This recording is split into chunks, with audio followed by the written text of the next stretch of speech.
Listen up. So I've connected some dots with this whole food stamp dilemma you might want to listen to. So you already know that food stamps will not be received in the month of November. So 42 million people in America are going to have to budget and figure out where they're going to get food for the next month. So you're probably going to say food banks, right? Well, along with 42 million people going without their food stamps, Amazon just decided to lay off 27,000 people. Also, because of the shutdown, 1.4 million federal workers will not get paid. They just went without a payday. You know where they're going?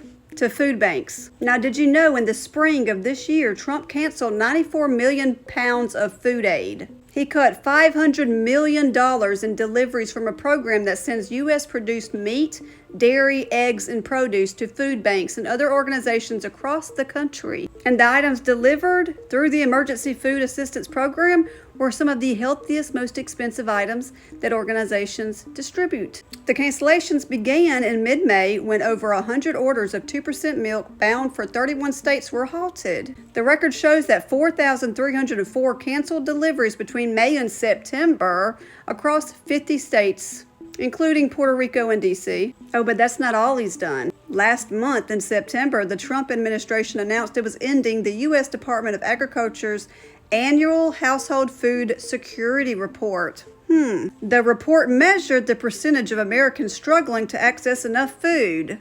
I wonder why he would do that. Probably because he doesn't want everyone to know how much Americans are struggling right now. It's very evident that this is all by design. And for the people who are saying, just go get a job or get an extra job, how are single mothers and fathers supposed to pay for daycare? Do y'all realize how much it is to pay for daycare? Back when my boys were in daycare, it was $150 each week for one kid. Not only that, but the rent is outrageous these days. Let's say you go get a job at the Dollar General. You're making $12 an hour. Your gross income for the month is $1,920 before taxes. Even for an apartment, it is around $1,000 to $1,500 for rent, if not more, based on your location. So that person can pay for their rent, even if they only have one kid.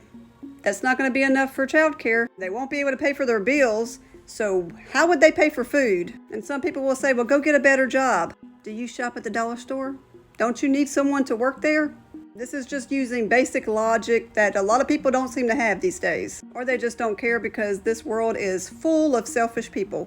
Now, back to my point. If you cannot see that this is all by design, and you can tell it's all by design because almost every article says brace for impact. Here's some more. Brace for impact. And some more. Brace for impact. They did the same thing when we had that pandemic. Yesterday I told y'all that the UNB's General Counsel provided a letter to USDA on May 23rd of this year stating that there is a bona fide need to obligate benefits for October because they have been provided with multi-year contingency funds that can be used for state administrative expenses to ensure that the state can also continue operations during a federal government shutdown. They have the funds. They're just not releasing them. They want chaos to happen so that they can bring the order. I really hope that this wakes y'all out of y'all's fantasy land because this is not a golden age. Because of these tariffs, our farmers are losing their businesses. Nothing is looking good right now. And again, it's all by design.